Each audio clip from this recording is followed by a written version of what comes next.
चुनावी समर में शहीद भगत सिंह जिला चिकित्सालय की अव्यवस्थाओं और ट्रामा सेंटर में प्रसूताओं से राशि की मांग को लेकर कांग्रेस के द्वारा जहां शहीद जिला चिकित्सालय प्रबंधन पर निशाना साधते हुए दोषी चिकित्सकों के खिलाफ कार्यवाही की मांग की थी, तो वहीं अब भाजपा ने भी जिला चिकित्सालय की अव्यवस्थाओं की ओर अपना रुख किया है। बता दें कि बीते दिन ही शहीद भगत सिंह जिला चिकित्सालय में अधिकारियों के निरीक्षण के दौरान ही चिकित्सालय की लाइट बंद होने का मामला प्रकाश में आया था, जिसके बाद अब नगर पालिका बालाघाट की अध्यक्षा ने भी मामले में संज्ञान लेते हुए जिला चिकित्सालय का निरीक्षण कर सिविल सर्जन से चर्चा की है। बुधवार को नगरपालिका अध्यक्ष भारती ठाकुर नगरपालिका पार्षदों के साथ शहीद भगत सिंह जिला चिकित्सालय पहुंची, जहां उन्होंने जिला चिकित्सालय के विभिन्न वार्डों का निरीक्षण करते हुए सिविल सर्जन से कई विषयों पर चर्चा की, जिसमें जांच दल की मौजूदगी में चिकित्सालय की बिजली गुल होने, कर्मचारी को गैस सिलेंडर खोलते नहीं आने, उपचार के लिए रुपये लेने के साथ ही अन्य समस्याएं शामिल रहीं। इस दौरान मुख्य चिकित्सा एवं स्वास्थ्य अधिकारी डॉक्टर मनोज पांडे व सिविल सर्जन डॉक्टर संजय दबड़गांव भी मौजूद रहे। नगरपालिका अध्यक्ष के बिजली गुल होने के सवाल पर सिविल सर्जन ने उन्हें बताया कि बंदरों के कारण विद्युत व्यवस्था प्रभावित हुई थी, जिस पर उनके द्वारा जनरेटर शुरू करवाकर जहां अति आवश्यकता है वहां पर विद्युत व्यवस्था को उपलब्ध कराया था। वहीं आकस्मिक चिकित्सा कक्ष में भी कुछ देर बाद विद्युत व्यवस्था कराई गई थी। सिटी स्कैन को लेकर मरीजों के परेशान होने पर उन्होंने कहा कि हमारी प्राथमिकता ये थी, डायलिसिस यूनिट, गहन चिकित्सा इकाई, शिशु गहन चिकित्सा इकाई, ट्रामा सेंटरों में ऑटो मोड पर बिजली रहे। सिटी स्कैन अति आवश्यक श्रेणी में नहीं आता है। वहीं उन्होंने बताया कि हमने 8 जनरेटर के माध्यम से विद्युत व्यवस्था की, लेकिन सुधार टीम को सुधार कार्य करने में वक्त अधिक लगा है।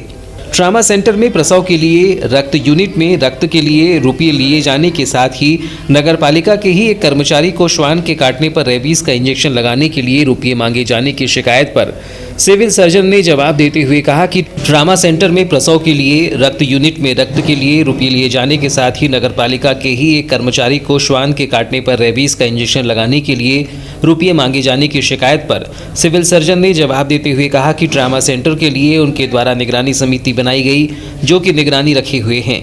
लेकिन समस्या तो ये है कि शिकायत तो बहुत सारे लोग करते हैं, लेकिन कार्यवाही के लिए कोई आगे नहीं आता है, जिससे दोषियों के खिलाफ करने में दिक्कतें होती हैं। वहीं रक्त के लिए रुपये लेन देन की शिकायत पर भी नज़र रखी जा रही है। रेबीज के इंजेक्शन के लिए रुपये मांगे जाने पर सिविल सर्जन ने कहा कि रेबीज के इंजेक्शन उनके पास पर्याप्त हैं और सर्जिकल वार्ड में ही लगाए जाते हैं। ऐसे में इसके लिए रुपये मांगे जाएं, ऐसा हो ही नहीं सकता है। फिर भी इस पर हम नज़र बनाकर रखेंगे। बुधवार को जिला चिकित्सालय पहुंची नगरपालिका अध्यक्ष भारती ठाकुर ने बताया कि जिला अस्पताल को लेकर मिल रही शिकायत व बिजली गुल होने की जानकारी मिलने पर जिला अस्पताल पहुंचकर अस्पताल का निरीक्षण किया है और सीएचएमओ व सिविल सर्जन से बातचीत की गई है, जिस पर उन्होंने सभी शिकायतों पर कार्यवाही किए जाने व नजर बनाए रखने के लिए आश्वस्त किया है। कुछ स्वास्थ्य संबंधी समस्याएं जो काफ़ी लंबे समय से लोगों की परेशानियां बनी हुई थी और ऐसे कुछ लोग जो नगर पालिका में भी उस शिकायतों को लेकर आए और नगर पालिका के कर्मचारी के द्वारा भी कुछ शिकायत की गई, तो उसी संबंध में मैं अपने पार्षदों के साथ, सभापति के साथ यहाँ जिला चिकित्सालय में इसका निरीक्षण करने आई और स्वयं मैंने स्वास्थ्य व्यवस्थाओं का निरीक्षण किया।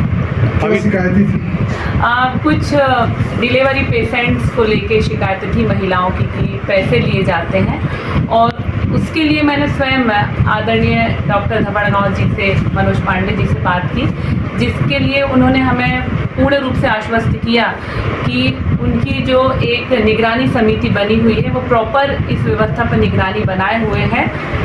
अगर कभी ऐसी किसी भी प्रकार की शिकायत पाई जाती है तो वो खुद इस पर दंडात्मक कार्रवाई करेंगे और पहले जो कुछ हुआ भी होगा, लेकिन अभी वर्तमान में सारी स्थितियाँ अच्छी चल रही हैं और उन्होंने इस बात के लिए भी हमें आश्वस्त किया है कि आपको अगर कोई इस प्रकार की शिकायत करता है तो कृपया उस शिकायतकर्ता का फेस आप सामने लाएं और वो लिखित में शिकायत करें और स्वयं सामने आकर शिकायत करें।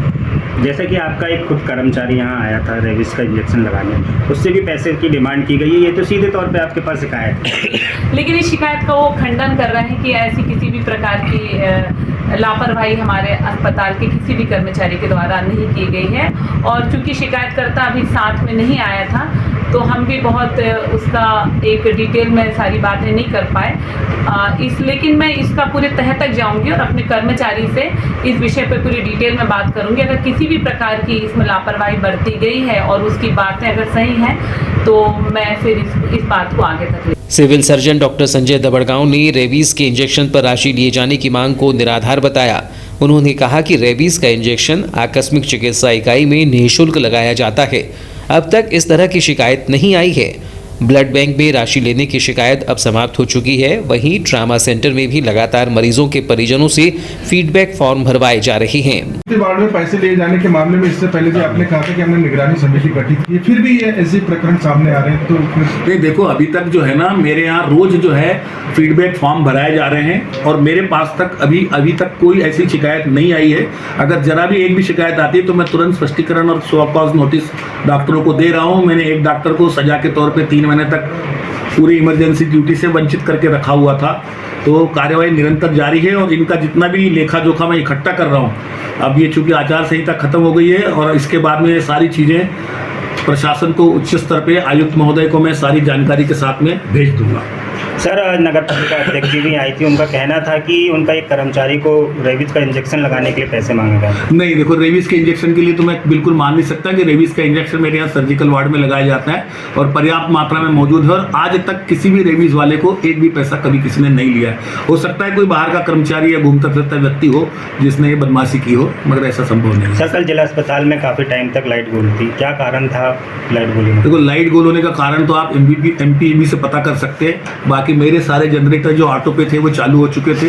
जो नहीं थे उनको जो इमरजेंसी रहती है तो हम लोग ऑटो में चालू कर देते हैं और बाकी सब यथावत पूर्ण काम बराबर चलता रहा। ट्रामा सेंटर में भी जनरेटर पूरे टाइम चालू रहा और MPEB को थोड़ा सा फॉल्ट ढूंढने में समय लगा था तो शाम तक थोड़ा सा दिक्कत रही लाइट की। नगर पालिका के पदाधिकारी शिकायत ये भी कर रहे थे कि ब्लड के लिए भी पैसे लिए गए। ब्लड का जो बहुत पुरानी बात हो गई। ब्लड के लिए तो आजकल जो है मेरे पास जब से आने लगे मैंने आज तक किसी को ब्लड के लिए एक ब्लड के लिए भी मना नहीं किया और ब्लड बैंक के वहाँ भी हमने नोटिस टांग के रखा है कि अगर कोई व्यक्ति ब्लड के लिए पैसे मांगते हैं तो वो तुरंत मुझे सूचित करें। ठीक।